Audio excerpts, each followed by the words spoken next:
As I promised in the previous clip, I am going to speak about the reason of the existence of this channel.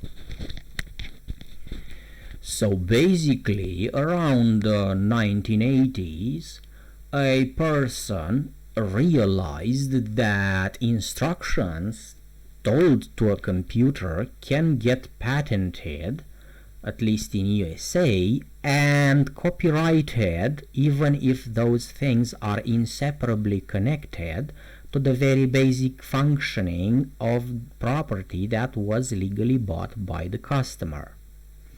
The person was called Richard Matthew Stallman, and he was trying to connect a sort of a printer to a computer at the time and add some safety features to it, like printer paper jam warning to the user and others features as such. Of course, things were asked by him to the device vendor, and garbage was answered in return by the seller. So for the first time, the rule of business conduct was broken by a product seller in the democracy of the information technology era. The problem was not the patent or copyright of the copyright itself at the time, but the undisclosure of the needed information to make the device work for the intended purpose of the customer that bought the device from the vendor.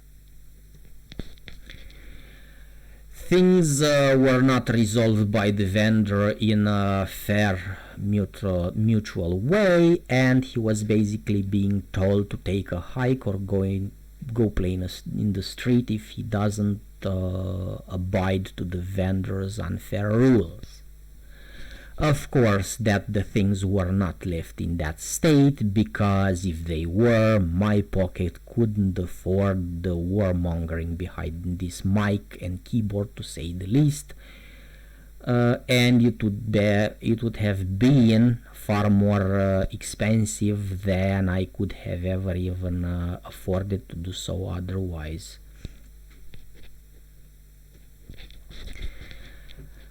Of course, the public domain wars have more or less visibly started. The GNU project was initiated by the wronged person that unjustly was not bestowed upon with the knowledge of the printer's protocol of communication mentioned earlier, and the rest of the hell broke loose that accompanied those events. Of course, letters of protest started to flow from the villains towards the good guys and other shenanigans of that sort, plus legal things that community had to fight.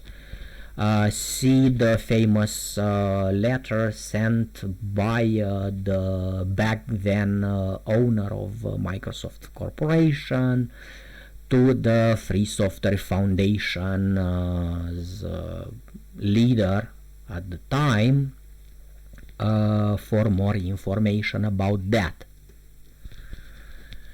Then things had stagnated somewhere in the 90s for GNU project, and after a bored person called Linus Torvalds made a decision that started to get the GNU project moving again. Those combined actions, with the help of other good people, have brought the free software where it is to this day. Later, after people got fed up with the continued restrictions and free software started to gain traction in people's lives, some people skilled in twisting a truth into a lie were appointed with lawyers by the established software companies to obscure the existence of free software as much as possible. Later, the used tactic was to shove the unfree software with used PCs in the third world countries under the disguise of charitable donations. Of course, I was caught in this premeditated act of treason by my country at a young age, somewhere in the 8th grade, when computers started to creep more in the education system. My conception was that the software comes with the device, and if you have a computer, the software is a natural availability for the use of the device, just like apples from a tree. Later, I and others found out that this is not how the people in power viewed things, and when software needed internet to function later, things weren't quite favorable. Of course, this type of tactics were employed later in the case of the refurbished or pre-installed operating systems in the hardware that people bought. As we saw the GNU/Linux distributions get installed into more devices, the tactic changed so that the hardware vendor makes the communication protocol between the software and the device, be it PC or peripheral, more obscure and encrypted, so that the free licensed software cannot be installed at all, or not being able to take advantage of all the hardware that is inside the product that a person has legally bought according to the jurisdiction's written law. At some point, trying to understand the vendor's side of the story, I stumbled an important reconciling question that I thought would solve the feud between everybody. The question was, can't we just encrypt your code in such a way that an API, aka application interface, would provide the resources that are legally mine to own following the product's acquisition? As everyone knows by now, that had been tried by more competent people than me, and the question was asked way before I thought of it, but the vendor, of course, wasn't interested in the security and intellectual property from the beginning all along. The vendor was interested in the total control of the masses, so that instead of having the independence rightfully earned by the people in the wars and revolutions to be slowly being taken in years, so they don't feel it, just like a frog being boiled alive by slowly increasing the temperature of the pot. And of course these people almost succeeded until another small number of people managed to see through the lie. And of course these peoples were the people involved in the maker movement that provide an alternative to this hardware problem by making it from scratch. Of course that wasn't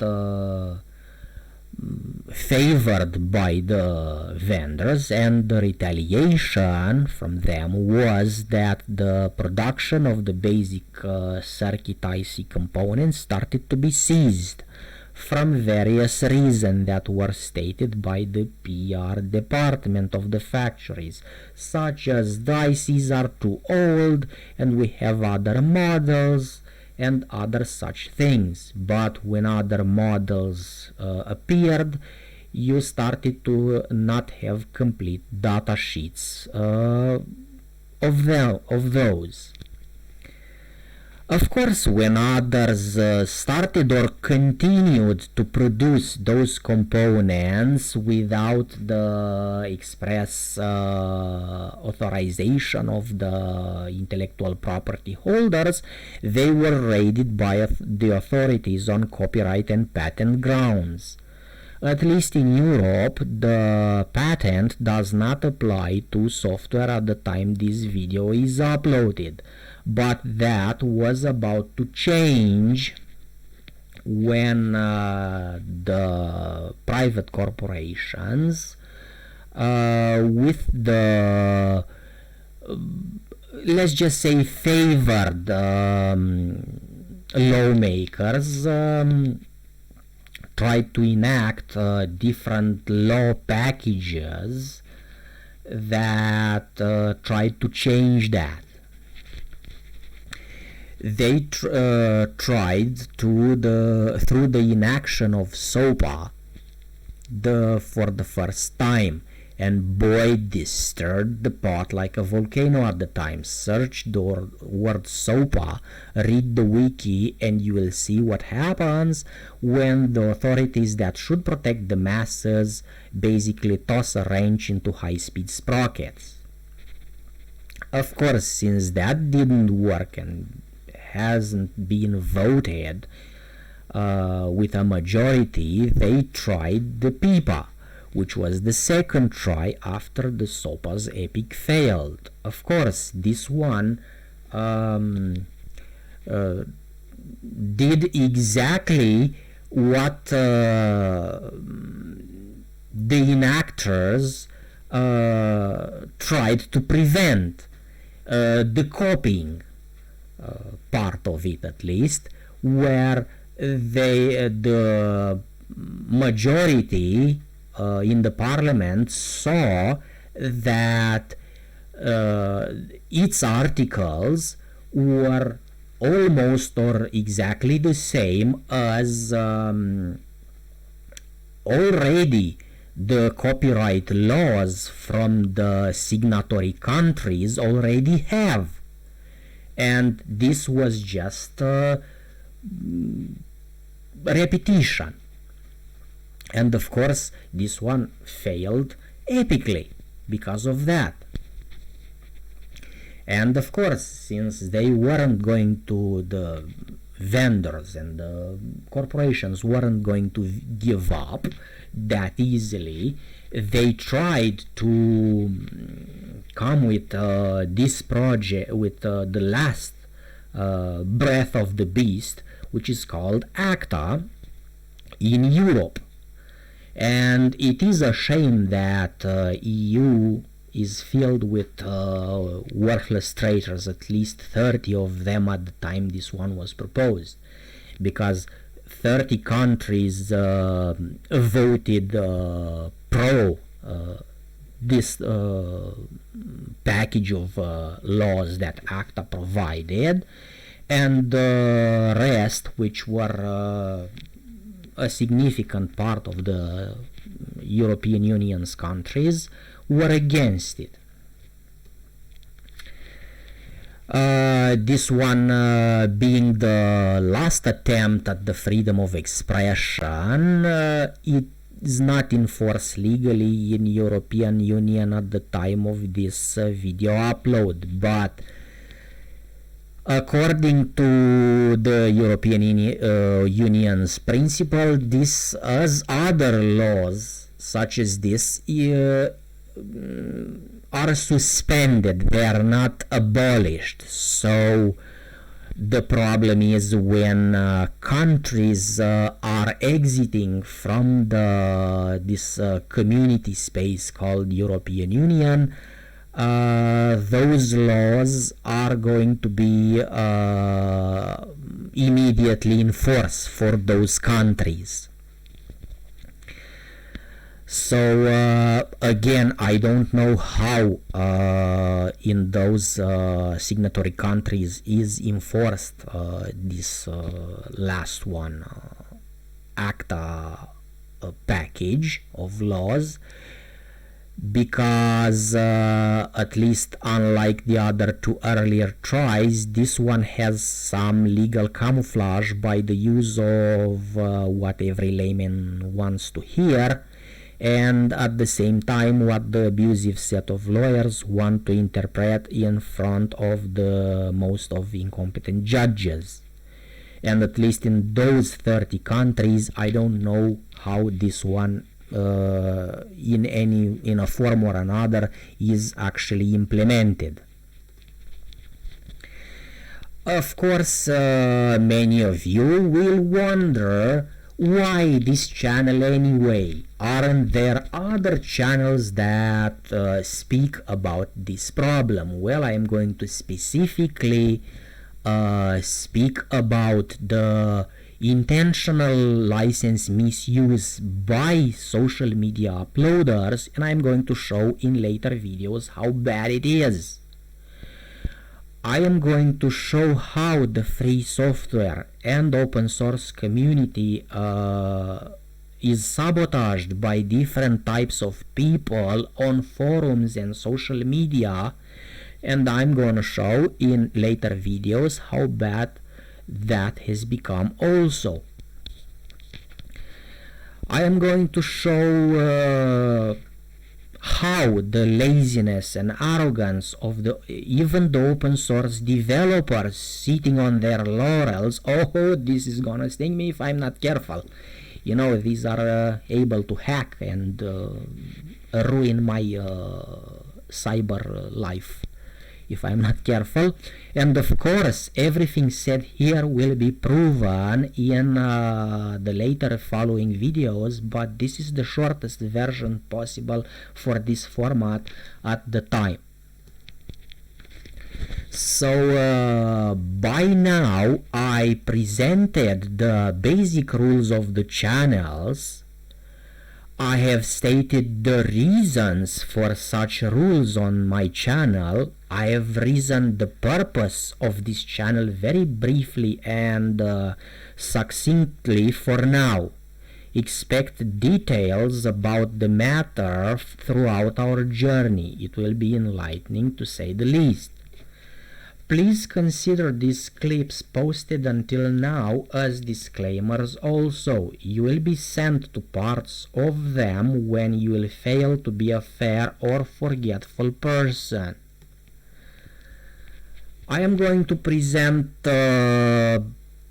some disclaimers, some succinct disclaimers at least for now. 1. I am not a lawyer, but the free licenses are written clearly enough to be understood by knowing just the language in which they are written.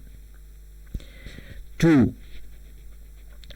Stating a law infringement that affects me does not mean I have to be a lawyer as something.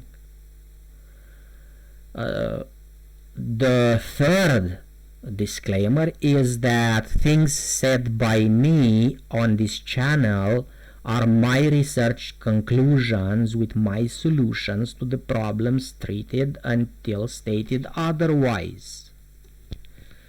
The fourth one is going to be a little lengthier because of the nature of it. Persons from 0 to legal age that do not have discernment approved by their jurisdiction of residence or their legal tutor must not connect to my channel no matter what the platform may be now or in the future. The reason for this specific rule is that it has bad precedence and in the future I might start crowdfunding campaigns, and I do not wish that the meeting of the minds principle to be broken or misinterpreted even slightly by anyone. This is going to be a little sensitive for some people, but many parents are so stupid they are literally guided by their children from unknowingly doing something or pure ignorance. They simply do not want to know. From various reasons I am going to specify in this video.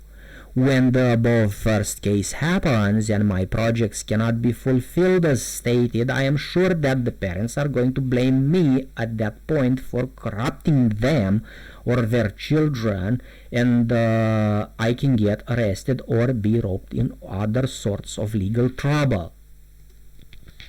When I'm saying by unknowingly, that means unknowing what is asked, by not self-informing about the matter and deciding with the wrong or completely inexistent information, but because the child is mommy's or daddy's little champ or princess, the parent decides on that ground by funding a wrong path that the person will never take advantage of in the close or far future. Many of you know what I mean.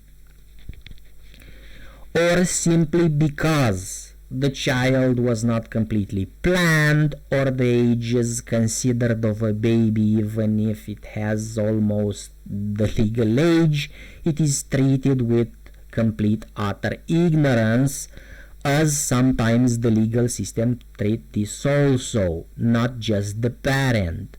And to just make the child shut up about it, the parent funds whatever the child says, or even gives the credit card credentials to the child without proper education of life experience. And there are case studies. For at least one of them, see the Xbox files on the net, where the parents coupled literally the credit card to the Xbox account with unlimited funds, and the child spent thousands of dollars of virtual items in games. I am stating this for those persons which understand that I am not doing these disclaimers to deter anyone from the channel, but to explain that if one happens to do a baddie, following instructions or information on this channel, it will ruin the fun for everybody else. Because I do not want to get anybody in trouble at work, at school, at the club, or everywhere else, please make sure that my videos are used responsibly by you or everyone else near you, and each of them are correctly separated from every other videos on my channels unless stated otherwise by me. In the next video, we are going to have a lengthy discussion, in fact, about the misconceptions about the free licenses and how free licenses are misused online.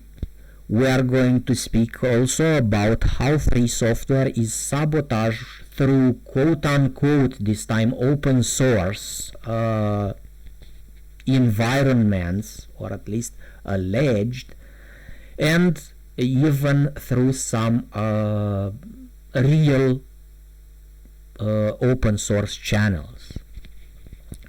We are going to speak about how the misused patriotism that results in plain ignorance, arrogance, and in the end stupidity and uselessness will only result further in counterproductivity and other things that I am going to explain in the next video.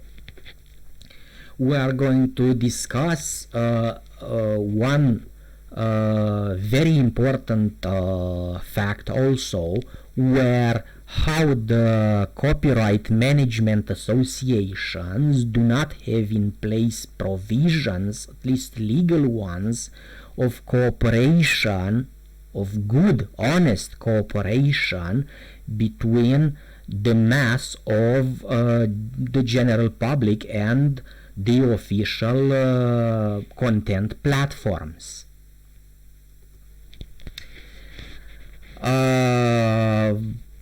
As the last thing that I want to address is for the rookie players. Since again I'm stating, I don't know if I've stated, but this channel is not for children. May that your worst experience in life to be so that you learn the most out of them with the least degree of harm, be it mental or physical, so that you know in the future not to stumble in the same or similar thing again. Because if I would wish you not to be, not to exist in any type of harming environment, according to the physical properties of time, which is lengthy, throughout your life you will be around some environments where it can harm you, and if you don't know, if you don't have the experience at least what type of harm is that, you might actually be harmed seriously bad. And of course, if you have some experience, you are not going to approach that possible harm with the same how to call it, inadequate confidence. The second important thing that I would wish you to do, and this is actually I demand you to do that, use this thing called internet in your advantage, because everything bad was already posted somewhere, and you don't need to experience something bad firsthand yourself. Being also able to avoid any future inflictions. And believe it or not, 99.9 things that bad things that might happen to you are already posted. I believe this video is about to end, because I don't have any other things to tell you about right now. But of course, as usual, you have the right to, or not to, as you see fit, to comment or not, to subscribe or not to the channel, and of course, take care.